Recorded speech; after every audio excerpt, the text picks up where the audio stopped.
By the way, Eagles wide receivers after Devontae Smith, total dead zone. You have ended up in the wrong place if you have started a Falcons wide receiver. All right. There's just no fantasy life on these squads. Look at the release. There's your separation. Great route. Stutter and go. Gets by clean. That is unbelievable. May be the greatest catch I've ever seen. What are some other team dead zones that you're looking at, Matt? I was looking up a stat over here that I'd saved earlier, and I just saw this one from – this is unrelated, but I just have to say it because we mentioned Jalen Reagor earlier. Jalen Reagor has more games with negative receiving yards this season, 2, than career games with over 55 receiving yards. Oh, my God. Jesus. What? Someone points out in the replies, Howie Roseman took him over Justin Jefferson, Brandon Ayuk, T. Higgins, and Michael Pittman. So I just wanted to say that. Man. The Eagles wide receiver, by the way, Eagles wide receivers after Devontae Smith, total dead zone. Yeah, total dead zone. But there's nothing there. You know, I think that this is just a good time of the year to refresh on this idea with because people are looking for sleepers. They're looking for that late season magic, something like that. But sometimes teams are just all out of voids. And like you said, Falcons, Lions, Texans, the running backs, wide receivers, especially wide receivers for the Lions have been in a void all year. You have ended up in the wrong place if you have started a Falcons wide receiver after Calvin Ridley left the team. Yeah, no. So I think those are easy ones. These 4 I think are a little spicier, but I think are trending that way. Number 1, Titans running backs. James, I cannot tell you how many damn Donta Foreman questions we got on Fantasy Football Live over on Yahoo yesterday. Every question was Deontay Foreman, dude. Every question.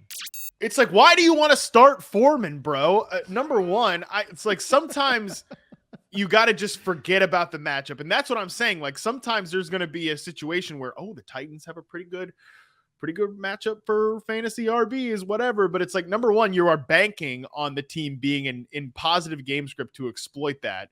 And look, we've seen it all year. Sometimes weird stuff happens. Sometimes the Texans thump the Titans. This can happen. This comes from Ian Hartitz of Pro Football Focus. This is Titans EPA per play with Derrick Henry. Their overall offensive EPA per play on weeks 1 through 8 plus 0.37. Just for context, that was 8th in the league. That was really good. Weeks 9 through 11, their overall EPA per play is minus 0.19.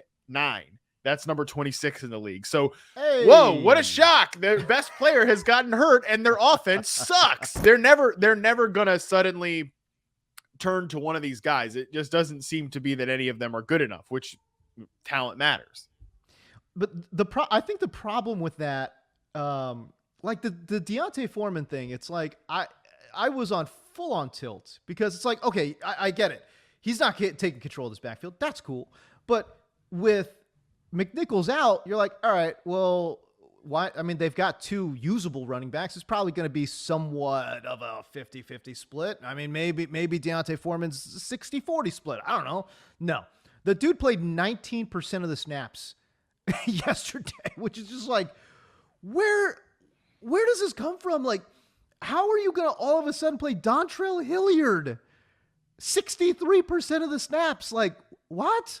What is going on here? It was just so tilting. They're always going to split this backfield up. So, you needed them to be in the right game script for Donta Foreman to play more snaps. And it's like you're betting on game script. We know that can go awry, especially for a team like Tennessee that just has zero identity right now. They don't know what the F they are in the post Derrick Henry world. AJ Brown's hurt again, and it's so frustrating. Yeah, all their other receivers, Marcus Johnson pops up for 100 yards with them, and he gets hurt. Then Westbrook Akina gets back in the box, and it's the whole thing. So, I would just avoid this backfield. If you have to start any of these guys, you're screwed. What about the Raiders running back situation? You would think, okay, this is where you're talking about. Okay, maybe it's getting a little spicy here because this is a little spicier. Yeah. This is a little spicier, but Josh Jacobs, and to his credit, he's actually been getting some targets lately, 5 and 7 targets, and caught all of them the last 2 weeks. But shocker, dude, just no rushing production here for Josh Jacobs of late, and I kind of feel like this I was just at the Yahoo offices. By the way, 9 carries, 7 carries the last 2 games, 37 yards, 16 yards on the ground for Josh Jacobs. So, I mean, his season high is 15 carries, and that came back on October 10th. So, yeah, not great. We know Josh Jacobs is the kind of running back that I don't want to say he's game script dependent, but he's like pretty close, right? Like he's in that like Leonard Fournette territory where, you know, they need to have. He wishes he was Leonard Fournette. How dare you? Well, I just in that they need a little bit of a lead. They need to be in a competitive game script, you know, for him to be a little bit more effective. But it's just not the case. Also, unlike Leonard Fournette, who's in an awesome environment, great team offense, the Raiders, since Henry Ruggs has gone down, has only averaged 14.3 points per game. Since they released Henry Ruggs. So they're clearly missing that element of their offense, and all this dinking and dunking bullshit. Like, it's just not working. When you're talking about a running back in Josh Jacobs that, to be honest, is actually an excellent touchdown maker, right? Like in 2020 had 12 touchdowns on just 273 rushes. That's really good. The year prior, he had 7 touchdowns, right, on the ground. So yeah, no, I think he is actually an excellent, you know, goal line back. But when you're only scoring 14 points per game, and your defense stinks, and your offensive line has gone through a huge overhaul, like this is why he was a pretty bad pick this year in general. But yeah, also, by the way, their next few games, they get Dallas on Thanksgiving. I think they're in Dallas. They'll get boat raced by Dallas. Washington, not an easy team to run against. You want to throw against Washington. Kansas City in week 14. Kansas City is like really rebounded from a defensive perspective. Like I think they're a defense to be reckoned with at this point. 3 bad matchups for Jacobs. I can't imagine starting him. Yeah, I mean, I think in those higher scoring games, I wonder if he does get a few checkdowns, or if they go to Kenyon Drake. Would Kenyon Drake be an interesting sleeper too? If you think Josh Jacobs is going to get game scripted out, that means it opens at least the door for Kenyon Drake to be like one of those like sneaky McKissick type plays. You know what I'm saying?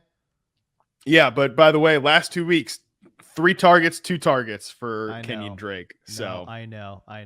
Which is why Josh Jacobs has been on the field and actually getting targets. So I actually do wonder. I guess I'll you know what? I guess I'll say I'll give you a little pushback on that one, because I think if they're getting boat raced by Dallas and Kansas City, which we are anticipating that they do, I think he might actually see some PPR production.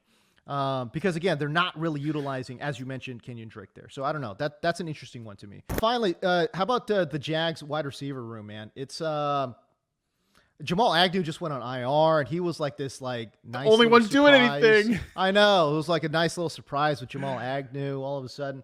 Talk about tilting experiences. Like Dan Arnold getting 0 targets. 0. I was like, that was tilting. My God. I was on full on tilt. And that's how, by the way, that's how bad, that's how the mark of a bad season is, when you're on tilt over fucking Dan Arnold. Agree. Yeah, agree. I think Jags wide receivers, though, it's over. Laviska Shenault, they're just using him as an outside receiver. Like, he should have been dropped weeks ago. I'm pretty worried about him from a dynasty perspective. As long as he's in a power slot role, we can maybe find a good season out of him. But they don't use him that way. They use him as an outside receiver, and look at his reception perception numbers. He cannot separate for first man press coverage. So he's toast. Jones should have been an interesting wide receiver 2 for them. He's the only guy there, so he's easy to take away. And now that Agnew's gone, it's are they going to play Tavon Austin? No. So that's an easy one. I think Brown's pass catchers are also in that group as well. Their tight ends, you also really couldn't play. Jarvis Landry, it's I don't care if they give Jarvis Landry 10 targets. I want nothing to do with Baker Mayfield in this passing offense right now. Nothing. It's so bad. It is painful to watch them play football right now. It's funny too. Whenever I see Brown's pass catchers, I'm I'm not interested. Pass. Yeah, nothing. I'm 100. You're 100% right on. In terms of these dead zones, you know what I mean? Now with Agnew gone, it's Jags wide receivers. Nope. And I'm talking DFS, and you and I play a lot of DFS lineups. It's I don't ever look at. I never look at Jags wide receiver. I never look at Browns wide receivers or pass catchers. You're right. It's like these are some serious dead zones here.